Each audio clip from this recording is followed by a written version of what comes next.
Hello and welcome to this Student Finance talk all about student funding available for students in Wales. My name's Sally and I'm the South Wales Officer for the University of Reading, though the information I'll be giving you here is relevant for any university you choose to go to in the UK. So it can be a bit of a worrying topic and it does quite often get misunderstood, so hopefully over the next 15 minutes or so you'll feel a lot more confident about what's available to you. We're going to have a look at the costs associated with going to university, where that money comes from, and a bit about repayments. I also have a couple of slides at the end about the University of Reading bursaries, as you'll find that individual universities will also have pots of money available for helping with student funding. So unfortunately, something that I do hear quite a lot of is that students are often put off the idea of going to university because they think that they can't afford to go. So quite often we're talking about sort of large sums of money, and students quite often think that they have to pay for this up front. Now, the good news is that that simply isn't true, and there are lots of grants and loans available to all students to ensure that everyone can afford to go to university regardless of financial status. So this money is offered by the UK government, and there are extra grants available through the Welsh Government. The funding that you can apply for is available through Student Finance Wales. Now, that's quite an important distinction for you to be thinking about because there is a lot of information on the internet about Student Finance England. So do be aware that student finance is associated to the country that you're currently living in and not where you're going to be going to university. Now, it's really good being a Welsh student because there's extra funding available from the Welsh Government specifically, and that just acts as an incentive to you to go to university, and you actually get a slightly better deal than students who did grow up in England. So it is really important to understand that this money is available to you as a student because you have most recently been living in Wales, and it's available no matter which university in the UK you choose to go to. So you don't have to stay in Wales, you don't have to go to a Welsh university to receive that Student Finance Wales funding. The same money is available no matter which university you choose to go to in the UK. And that's split into tuition fees and living costs. There you go, that's just the logo for Student Finance Wales.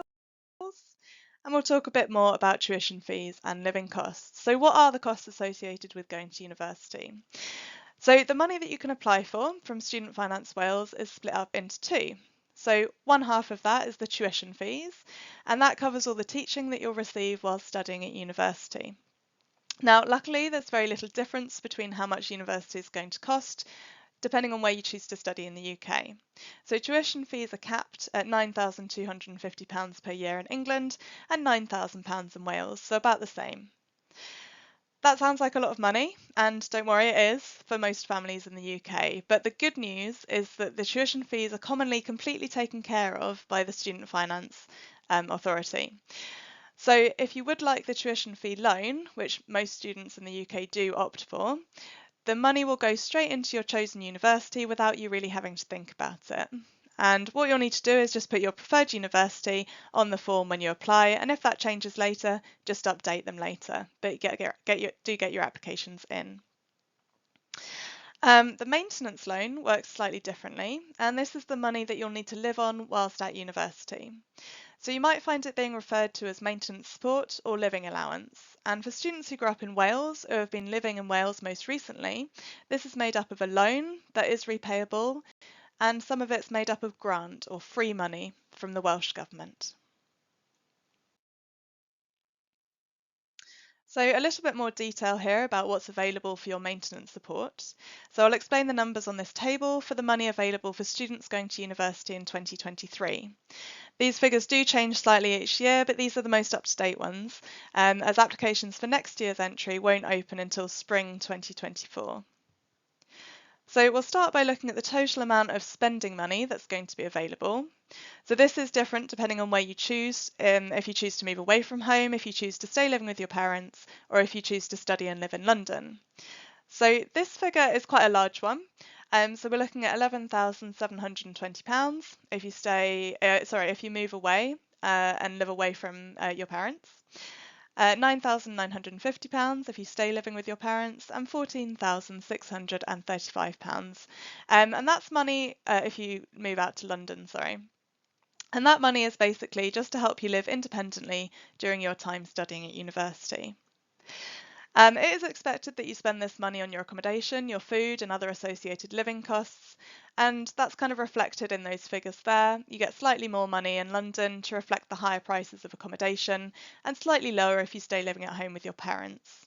It is common for your parents to help out with some of the food, washing, bills, though they may still want to charge you some rent whilst you're living at home. Now, on that table, you'll notice that there are some more numbers, which I will explain now, as that's where the Welsh Government Learning Grant comes in. So, the Welsh Government Learning Grant is a very generous offer for Welsh students. Now, if you're eligible for the student funding, you'll be eligible to receive this Welsh Government Learning Grant. So, it's a minimum of £1,000 per year, and it goes towards your living costs while at university. £1,000 is the minimum that you can expect to receive, and there is more free money available that you might well be eligible for depending on your household income. So this is based on how much your parents or whoever you live with at home, when you're making your application, how much they're earning. So to illustrate what you might be eligible for, we'll use the figure for a student who lives away from home but outside of London as our example. So that figure for the living allowance will still be the same at £11,720, but the household income will influence how much of this is made up of loan and how much is made up of grant. So household income is illustrated on the left-hand side, and it works like a sliding scale. The less your household earns, the more the Welsh Government will contribute in grant money. So for a lower earning household, so if we look right at the top there at £18,370 per year, you'd be receiving the full total amount of £11,720. But as part of that, they would be receiving the maximum amount from the Welsh Government at £8,100, and a minimal amount made up of the loan that you would have to pay back. So the £3,620 would be made up of loan, and those two figures come together to make that total £11,720. Now, obviously the scale goes up, so as family earnings go up, obviously the amount of loan that you'd have to take goes up in relation to the free grant money. So for a higher earning household, we're looking at £59,200 or more per year. You would still expect to receive the full £11,720 needed for your living expenses, but that will be made up of £1,000 from the Welsh Government that you'll never have to pay back, and £10,720 as the loan. Now, because this maintenance part of the loan is means tested, when you apply for student finance, you will be asked for information about who you normally live with. And this is so that they can accurately work out how much you're eligible for, and it's likely that your parents or whoever it is in your household will have to confirm that in the application. So there is lots more information available about this on the Student Finance Wales website, should you want to read more about these figures. There's a nice little video on there which goes through the main points, and also some information about specific cases for eligibility. But as a general overview, it is handy to know that Student Finance Wales is available if you normally live in Wales or have been living in Wales for the last 3 years preceding your higher education course. You also need to not already be holding a higher education qualification in the UK. Now remember, you're still eligible for the same funding and grants even if you choose to study in England. So sometimes what I do hear from students is that they're quite surprised by how much money is available, and there's lots of help available with going to university. So we're talking about fairly large sums of money, but unfortunately these figures are a reflection of the current living costs in the UK. So the average reported cost of living per month is between £1,000 and £1,600. So when you work that out from the £11,720 yearly sum, it does work out about right. And it is supposed to reflect a fairly basic existence, and for some living on this budget may be more of a challenge than it is for others. So just remember that you do have 3 months off over the summer as well, and that just provides a nice opportunity to earn some money while you're on the holidays. And that really sort of means that you might want to think about some things relating to money just at research stage. So when you're visiting open days or looking on university websites, you might just want to have a think about being mindful of the costs associated. So when you're looking around the university accommodation or halls, for example, you might want to be thinking sort of, well, do I really need an ensuite room? what are the rooms like that don't have en suites and what are their bathroom facilities? Because if you can save a bit of money on accommodation, then you'll have more spending money while you're at university. You may also want to think about sort of catering packages. Do you want to be fully catered, or actually do you want to make the most of multi-buy offers at supermarkets, for example, and do some cooking on a budget for yourself? And finally, you might want to ask other students on open days if there's any part-time work available at the university or in the local area. This can be just a really nice way of supplementing your income while at university and maybe paying for sort of some nicer things while you're there as well. So repayments then. The idea of being in debt after going to university, it can be quite worrying for some people. And definitely students do worry about actually will they actually be able to afford to pay this money back. The single most important thing to recognise about repayments is that how much you repay every month is going to be based on how much you end up earning, not the amount of money that you've taken out in the first place. It's not related to how much money you've borrowed. So repayments are made over a really long amount of time. So it's over the 40 years that you're going to be working for. And they're designed to be a manageable sum of money every month. So we're just talking about relatively small repayments coming out of your paycheck every month. And it's just a kind of very easy, hassle-free way of paying back a small amount of what you've borrowed on a regular basis. And it comes straight out of your paycheck when you are working. So some key points to be aware of.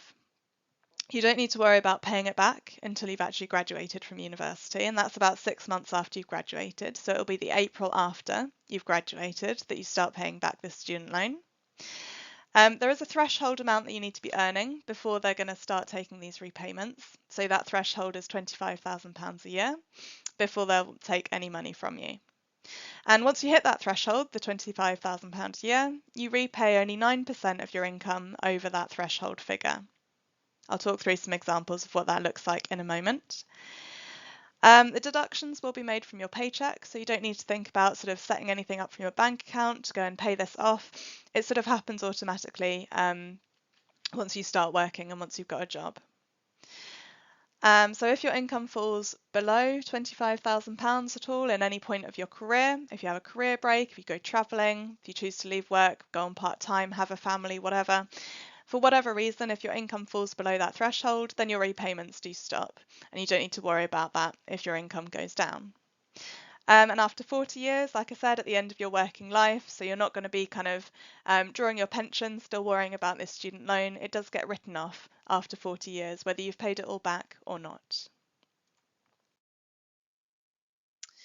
So what does that actually look like in practice? So to illustrate some examples of how repayments might look once you're earning, I do have some examples in this table. So the threshold is £25,000 per year. And before you earn that, you won't be paying anything back yet. But once you earn over that, the student's loan company will take 9% of anything over that £25,000. So after a couple of years, after graduating, you might well be earning a salary of around 30,000. So we'll look at that figure as an example.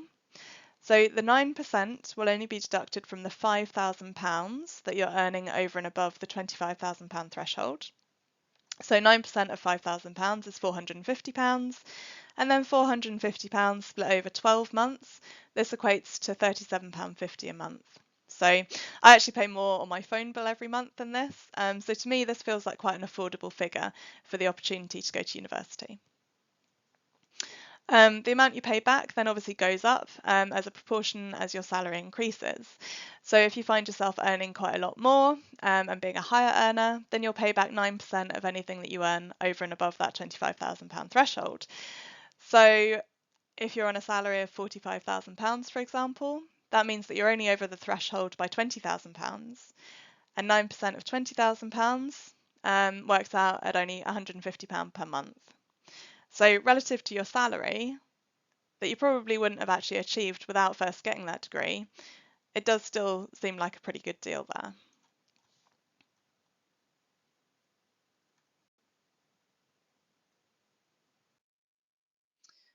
So just some closing thoughts about the idea of being in debt then. So what we do have to remember is that the student loan is not a bank loan. It's a very different kind of thing, and it doesn't come with the same sort of red flags that a bank loan would. It's very common.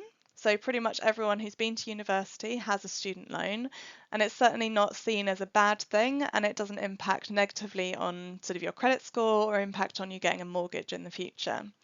So please be reassured that it doesn't come with the same status or the same sort of red flags that bank loans do. You don't have to worry about it in the same way that you might have to worry about a bank loan in terms of sort of interest rates and paying it back out of your bank account every month. So just please be reassured that it is quite different to those bank loans. So just a quick focus on scholarships. So this is to do with pots of money that different universities will have earmarked for certain groups of students or earmarked for sort of certain areas of excellence. So to find out about those, you'll need to go onto the individual university websites and have a look at what bursaries and scholarships they're offering. At the University of Reading, we offer a variety of scholarships in different subject programs and for different circumstances that students might find themselves in. So that's just what our website looks like there. I would say our main one is the Reading Bursary to be aware of. So this is for households that have an income of less than £27,000 a year, and students who meet those eligibility criteria will be entitled to £1,100 per year of study, which can be taken as cash or a fee waiver as part of their tuition fees. And there are a few others as well, depending on situation. So students that are care experienced or estranged from their families are entitled to £1,000 for each year of study. And there are other bursaries available as well, such as our work and study placement bursary to help with living costs while you're on placement. And a couple of more specific ones as well from donations, so the Julia Borman Award and the Ewan Page Prize. Again, there's lots of information on our website, so it is definitely worth having a look and checking those out. But just to recap, so the main costs associated while studying are your tuition fees and your living costs. Please do remember that you're a Welsh student. If you're currently living in Wales, you'll need to get your information from Student Finance Wales, regardless of where you're going to university. You might want to have a little look and work out how much of the Welsh Government Learning Grant you'll be entitled to. And then we've talked a little bit about repayments as well. So hopefully it is clear that repayments aren't quite as scary as they look. We are talking about large sums of money, but the sums of money that realistically you're going to be paying back over a very long course of time hopefully aren't too scary to look at.